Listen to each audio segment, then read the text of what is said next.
Robinson Masdal Kushe.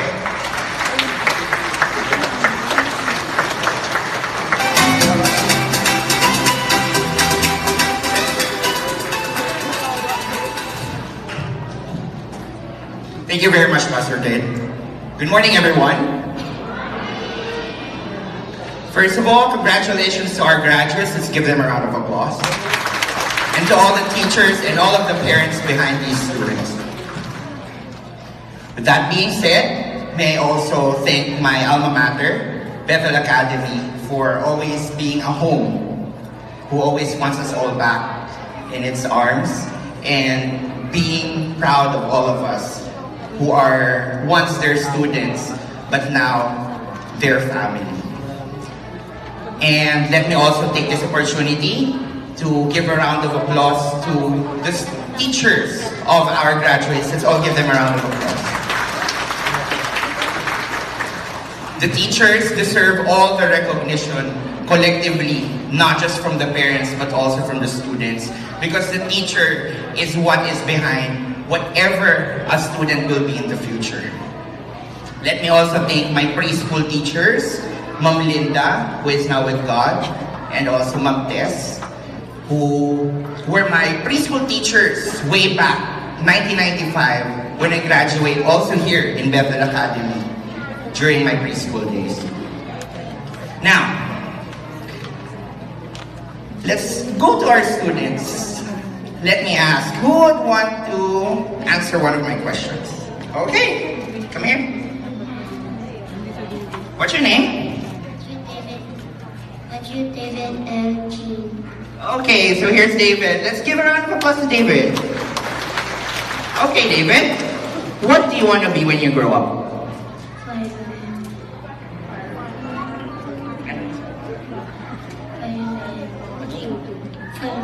Fireman, very good. Thank you, David. Who else? How about you? What's your name? Draven, yeah. Draven. Wow. Let's give a round of applause for him. Draven, what do you want to be when you grow up? A lawyer. Wow, a lawyer. Let's give a round of applause to our future lawyer. How about the ladies? Let's call on a beautiful lady here. Yes. What's your name? Zarina Colini Pasis. Zarina. Can you stand up? Everyone, let's clap our hands for her. What do you want to be when you grow up? Teacher. Wow, a teacher. God bless you. Thank you so much. You can now take your seat. Okay. So, one more. Okay. How about you? What do you want to? What's your name? Daniel. Daniel. What do you want to be when you grow up? Huh? What do you want to be when you grow up? Huh? Anong gusto mo maging paglaki mo? Sundalo. Manaka, sundalo. Soldier. Okay, very good. Okay, thank you guys. Let's give them a round of applause. Okay, so as we can see, all of those students have their own dreams. What do drive those dreams? Ang babata pa nila, pero meron na silang gustong maging paglaki nila. Parang ako noon. 23 years ago, tinanong din kami ng teachers namin kung ano gusto namin maging. And of course, as usual, most of us would say doctors, engineers, kasi yun yung uso nung time na yun. But we would also know, based on our theme, there are diversities of gifts from the same Spirit, and there are varieties of service for the same Lord. Mga bata, narinig natin, di ba, kung anong gustong maging ng mga classmates nyo? Narinig po ba natin? Yes. Okay. And everyone has their own ambitions. Everyone has their own dreams. And we should know that these differences, these diversities, is very essential to society nowadays. Mga parents, huwag po nating hayaan na ang mga anak natin ay maging hindi yung gusto nilang maging. Do I make a point? Yes. Let's teach them the diversity of society. Ipakita natin na hindi naman lahat ng tao dapat ay doktor. Imagine a world na lahat tayo doktor. Is it a nice world? I don't think so. Because one way or another person has to be another person. Another one has to take on another role. A fireman, a lawyer, a teacher. They have their own different sets of abilities and skills. And what is most important is that dream. That dream will drive them whatever they wish to be when they grow up. Like me, when I graduated in 2006, to be honest, I had no idea what I wanted to be. I wanted to be a teacher, I wanted to be a lawyer, I wanted to be a doctor, I wanted everything. I wanted to be the king of the Philippines, kahit wala naman tayong ganun. But then, when it comes a time, when that time comes that your children will be choosing their own future, it would be very hard for them. But as parents, what do? We never impose. Okay? We encourage. And make sure that encouragement, that thing or that word has limits. And for us to encourage these beautiful ladies and handsome gentlemen that we have here, as we encourage them, we should let them know that they are diverse roles in society. Okay? Whether they grow up to be lawyers or doctors, that's amazing. Or they grow up to be soldiers or managers, business owners, as long as they will be vital to our society. Unless meron silang na i-contribute out of their own, away from just personal, away from just their own families, but for the greater good of the society, then they can be called themselves successful.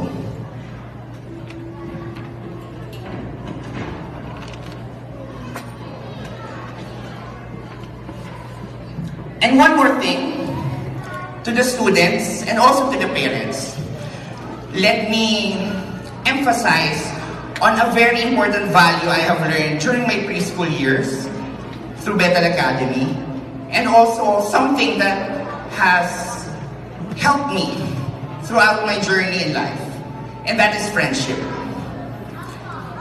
When I was 5, when we were graduates, I can still remember we are at the Town Plaza in General Trias. The sets of people that were with me on those chairs are also the sets of people that I grew up with, being on the same school. And what is important is that those kids or those graduates, most of them are still my friends nowadays. And the sets of friends that I made, or the school has made, or the Lord has made for me, has been a very big driver for me to succeed in life. We are not just friends, we are not just food buddies, we are a support system. When we're actually 8 on our group, and all of us are graduates of Bethel Academy. Way back when we were preschool until we went to high school, we were all together. And that is a very big treasure for me, because when somebody rises up, instead of pulling them down, we celebrate it with them. And so everything happens that when one becomes successful, it feels like all of us are also successful. And friendship is a very big investment for your children.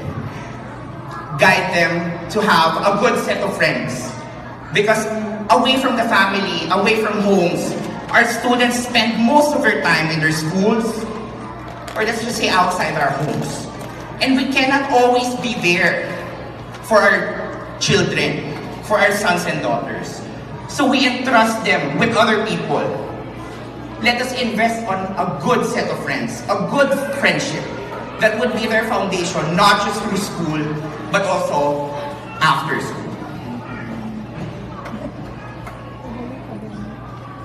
There is unity and diversity, quality education for all.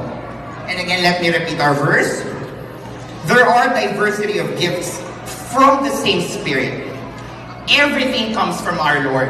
We all know that. And every blessing, every skill, every ability that the students have comes from the Lord. And it is just right to bring it back to our Lord. Make use of their skills to give glory to our Lord. We must teach our students the value of giving back. Not just to the family, not just to the fellow men, not just to society, but of course to the Lord. Because everything comes from Him.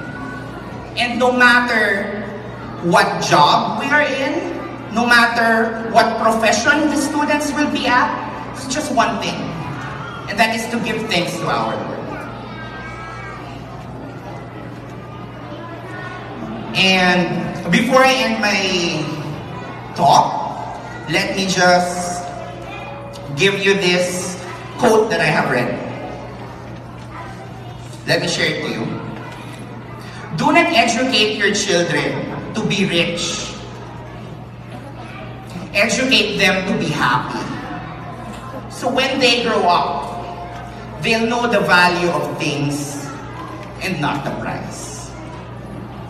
That is very important, especially nowadays. Our children want everything. And for us parents, we want everything for our children. But can we ensure can we ensure that the children will all get what they want? Of course, we want them to provide everything as much as we can. But what would happen if we're not with them anymore? I know most of our parents here are young, but time will come that they would be leaving us. And what is important is not to teach the children the value of being rich. Every one of us wants to be rich. I want to be rich. Who wants to be rich? Wow, para tayo networking, no? Who wants to be rich? Sino gusto yumaman, mga bata? Sino gusto maraming pera? Okay, every one of us. But what happens pag nawala yun? Paano pag nawala yung pera? Paano pag nawala yung possessions natin? Nawala yung pamilya natin? Nawala yung kaibigan natin or yung minamahal natin? Mamamatay na ba tayo? No. It's all about being happy. It's all about being positive. And it's all about looking at the bright side of what's left, of what you have right now. Because in the end, it's not about what you have. It's about how thankful and happy with what you currently have. Okay, again, congratulations to all the students and to Bethel Academy. Thank you so much for always welcoming me home. Magandang mara po sila.